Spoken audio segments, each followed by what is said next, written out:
Man ahya layalil khamas wajabat lahul jannah. Barang siapa yang menghidupkan 5 malam, maka wajib bagi dia untuk masuk ke dalam surganya Allah Subhanahu wa taala. 5 malam yang tadi, malam pertama Rajab, malam nisfu Sya'ban, malam Idul Fitri, Idul Adha, dan malam Jumat. Perbanyak ibadah, tambahkan pundi-pundi ibadah kita kepada Allah Subhanahu wa taala.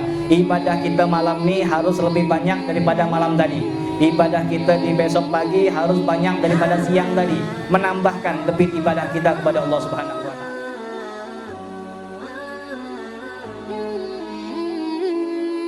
Yang mana Allah Subhanahu wa taala menjadikan kita termasuk orang-orang yang beriman kepada Allah Subhanahu wa taala, sekaligus insyaallah menjadi orang-orang yang terpilih imannya di mata Allah Subhanahu wa taala, sehingga di malam hari ini kita berkumpul untuk mengenang haul ataupun putaran tahunan Gede Nong ataupun Hubabah Al-Barakah Syarifah Nur binti Abdurrahman Asgab yang kita kenal dengan Gede Nong, yang mana beliau merupakan orang yang luar biasa di mata Allah Subhanahu wa taala. Yang mana kebaikan beliau ataupun luar biasanya beliau ini kita tahu bukan gara-gara mendengar cerita orang lain, namun memang kita menghadapi beliau. Kita melihat beliau, kita hidup dengan beliau, kita bertetangga dengan beliau, sehingga kita yakin dengan seyakin-yakinnya beliau, orang yang kita peringati pada malam hari ini, merupakan orang yang dekat dengan Nabi kita Muhammad sallallahu alaihi wasallam. Bahkan dikatakan keberkahan beliau ini sampai menjuru ke seluruh pelosok. Sampai-sampai kalau kita ingat di zaman-zaman dahulu, orang-orang tua, orang-orang kampung laut ataupun orang-orang kampung yang lain, ketika mereka menghadapi masalah ataupun penyakit atau minta doa ingin dekat kepada Allah Subhanahu wa taala, biasanya mereka satu persatu mendatangi yang namanya Gede Nong. Dan alhamdulillah setiap hajat mereka, permasalahan mereka, keperluan mereka, bahkan di antara mereka yang sakit mendapatkan jawaban dari Allah Subhanahu wa taala. Yang punya masalah selesai, yang punya urusan selesai. Bahkan banyak yang punya penyakit yang membawa air kepada beliau. Subhanallah, dengan izin Allah Subhanahu wa taala, plus dengan kehebatan beliau, plus dengan keyakinan kita semuanya, kesembuhan diberikan oleh Allah Subhanahu wa taala. Karena memang ketika orang-orang meminta doa kepada beliau, rata-rata beliau itu selalu membaca yang namanya Al-Fatihah. Dan kalau kita lihat, kenapa orang-orang yang punya urusan atau orang-orang yang sakit, baik anak kecil ataupun orang yang mau melahirkan, ketika mendapatkan doa ataupun air dari beliau, dari bacaan Fatihah beliau, biasanya langsung sembuh. Ini cerita-cerita zaman dulu. Sehingga kalau kita perhatikan ngapa Fatihah beliau ini luar biasa, memang kita sudah tahu beliau tuh orang luar biasa. Dan yang kedua, pelajaran buat kita, ketika beliau mulai membaca Al-Fatihah, perhatikan, dikatakan beliau mulai mengatur tubuh beliau. Artinya beliau benar-benar dalam membaca Al-Fatihah yang diturunkan oleh Allah Subhanahu wa taala. Tidak kayak gitu. Kalau kita Al-Fatihah, muka kemana-mana, badan kemana-mana, baju kemana-mana. Tapi kalau saya perhatikan, kalau beliau mulai membaca Al-Fatihah untuk air ataupun untuk penutupan pertemuan kita, yang pertama beliau lakukan memperbaiki duduk beliau. Duduk beliau diperbaiki, pakaian beliau diperbaiki, jilbab beliau diperbaiki sambil menduduk. Sambil duduk beliau pun membaca Al-Fatihah dengan sangat fasih luar biasa. Dengan pejaman mata beliau, dengan khusyuknya luar biasa. Bahkan mungkin jarang kita melihat ada orang-orang yang membaca Al-Fatihah sehusyuk beliau. Nah, mungkin gara-gara itu permintaan ataupun penyakit yang kita rasakan di zaman dahulu mendapatkan kesembuhan dari Allah Subhanahu wa taala. Beliau orang yang luar biasa. Bahkan kalau kita mendengar cerita-cerita beliau, beliau sudah sering bertemu dengan Nabi kita Muhammad sallallahu alaihi wasallam, sering bertemu dengan Sayyidah Fatimah, putri tercinta Nabi kita Muhammad sallallahu alaihi wasallam. Beliau sudah melihat buruk. Karena kalau kita pancing-pancing beliau sebenarnya orang yang paling malas dan tidak mau untuk menceritakan cerita dari mimpi-mimpi beliau. Cerita mimpi ini, cerita mimpi itu, kalau dipancing-pancing beliau tidak nak.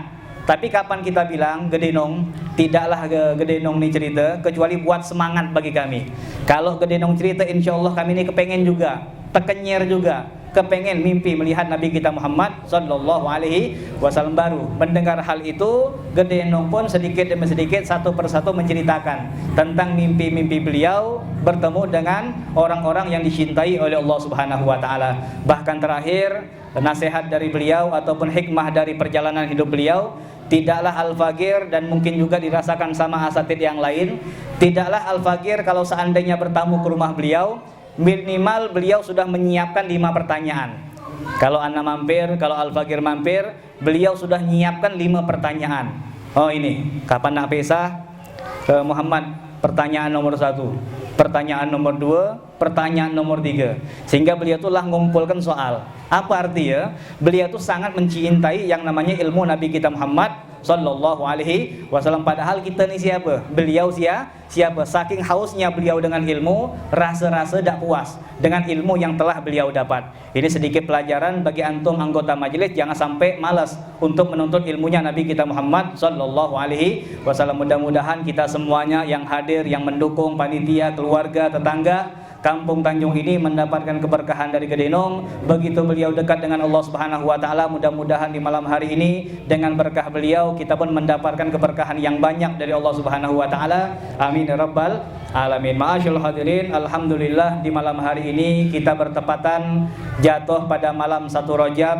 Rajab merupakan bulan yang sangat mulia di mata Allah Subhanahu wa taala, termasuk bulan yang dirangkai oleh Nabi kita Muhammad Sallallahu Alaihi Wasallam. Nabi Muhammad merangkai bulan Rajab di 2 hal. Yang pertama di doa beliau, yang kedua di hadis Nabi kita Muhammad Sallallahu Alaihi Wasallam.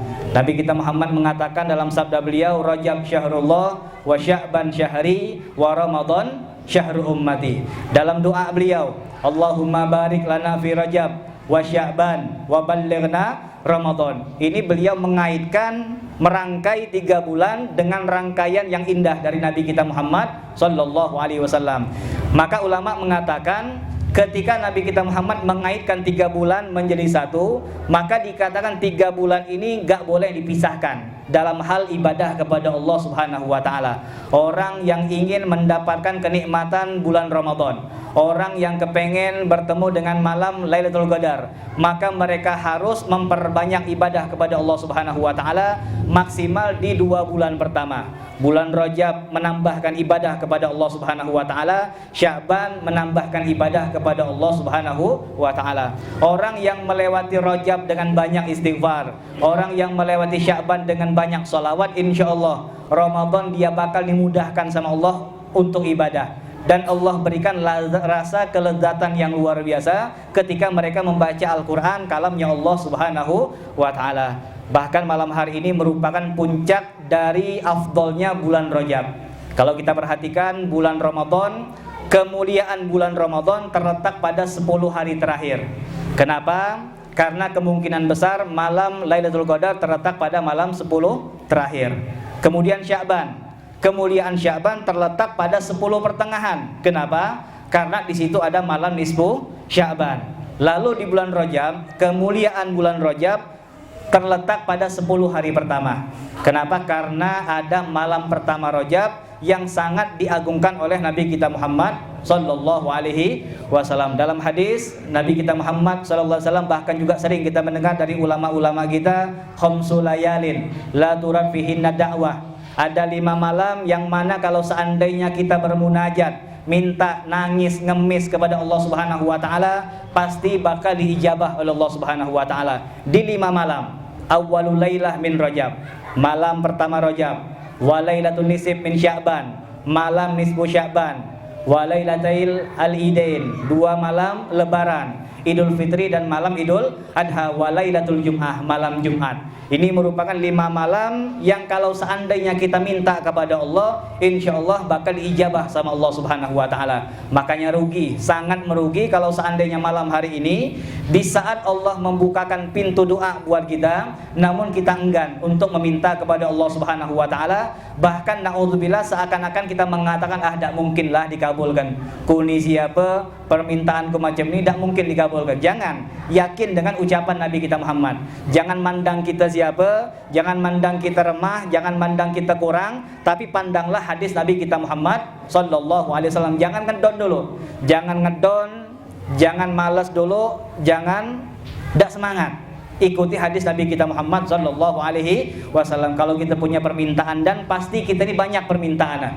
Yang kawin, yang belum kawin kepengen kawin, yang lah kawin kepengen anak, Yang lah banyak anak kepengen stop anak kan gitu kan. Yang punya anak, yang punya cucu, yang punya orang tua yang sakit, kita kepengen sembuh. Yang punya anak nakal, yang punya cucu nakal, yang punya istri nakal, ataupun yang mungkin keuangannya sempit ataupun segala macam, yang punya penyakit badan, penyakit hati, ataupun malas untuk ibadah kepada Allah Subhanahu wa taala, coba malam ini kita sembahyang 2 rakaat minta kepada Allah Subhanahu wa taala. Kalau kita yakin malam ini merupakan malam yang luar biasa, sebagaimana ucapan Nabi kita Muhammad, insyaallah doa kita bakal ijabah oleh Allah Subhanahu wa taala. Lalu di malam hari ini dianjurkan bagi kita untuk memperbanyak ibadah kepada Allah Subhanahu wa taala.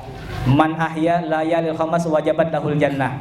Barang siapa yang menghidupkan 5 malam, maka wajib bagi dia untuk masuk ke dalam surganya Allah Subhanahu wa taala. 5 malam yang tadi, malam pertama Rajab, malam nisfu Sya'ban, malam Idul Fitri, Idul Adha, dan malam Jumat. Perbanyak ibadah, tambahkan pundi-pundi ibadah kita kepada Allah Subhanahu wa taala. Ibadah kita malam ini harus lebih banyak daripada malam tadi. Ibadah kita di besok pagi harus banyak daripada siang tadi. Menambahkan debit ibadah kita kepada Allah Subhanahu wa taala. Dan alhamdulillah di surau Tanjung tadi kita sudah mulai membaca setelah salam, Rabbighfirli warhamni watub alayya. Rabbighfirli, ya Allah ampunilah aku, dosa kita banyak.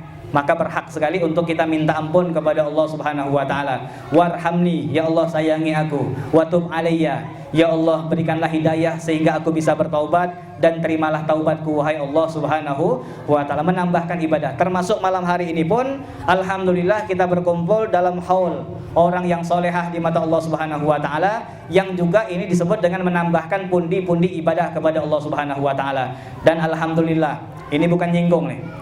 Mungkin kalau seandainya tidak ada haul, kalau seandainya tidak ada tahlil, mungkin ada beberapa orang yang tidak saat ini beribadah kepada Allah Subhanahu wa taala. Mungkin di rumah kita, mungkin dengan urusan kita, namun sedikit banyak dengan panggilan gedinung tersebut, baik keluarga, baik tetangga, baik orang lain yang jauh dari surau, yang jauh dari majelis ilmu, yang memang jarang beribadah kepada Allah, yang memang tidak menghidupkan waktu antara maghrib dengan isya, maka mau tidak mau dengan panggilan tersebut, dengan sendirinya dia bakal menambahkan ibadah dia kepada Allah Subhanahu wa taala. Maka perbanyak ibadah di malam hari ini dengan memperbanyak zikir kepada Allah Subhanahu wa taala dan istighfar minta ampun kepada Allah Subhanahu wa taala. Juga di malam hari ini saya ingin menutup majelis singkat ini dengan satu nasihat. Alangkah bagusnya di bulan Rajab ini kita berniat untuk mengerjakan sunnah Nabi kita Muhammad, yaitu berpuasa pada bulan Rajab. Tanggal berapa terserah. Nah, tanggal 1 boleh, tanggal 2 boleh, tanggal 3 boleh. Yang penting di sepanjang bulan Rajab jangan sampai kita tidak puasa, karena dikerjakan sama Nabi kita Muhammad sallallahu alaihi wasallam. Sahabat Urwah pernah bertanya kepada Abdullah bin Umar, wahai Abdullah bin Umar, apakah Nabi kita Muhammad berpuasa pada bulan Rajab? Qala na'am wa yusyarrifuhu. Kata Nabi kita Muhammad, iya, Nabi kita Muhammad berpuasa di bulan Rajab, dan kita garis bawahi wa yusyarrifuhu. Nabi kita Muhammad memuliakan bulan Rajab. Artinya apa? Harus ada peningkatan ibadah. Baju kita baguskan. Kemarin kalau kita majelis topi kita miring. Sekarang kalau bulan Rajab topi kita luruskan. Dulu kalau majelis baju partai, sekarang masuk Rajab perbagus ibadah kita kepada Allah Subhanahu wa taala. Semua diperbagus. Pakaian kita, akhlak kita, gerakan kita, istighfar kita, itu namanya memuliakan bulan Rajab sebagaimana contoh dari Nabi kita Muhammad sallallahu alaihi wasallam. Saya tidak berpanjang lebar, mudah-mudahan dengan ceramah yang sangat singkat ini dan tahlil yang kita bacakan tadi, mudah-mudahan di malam hari ini kita bakal mendapatkan keberkahan yang sangat banyak dari Allah Subhanahu wa taala.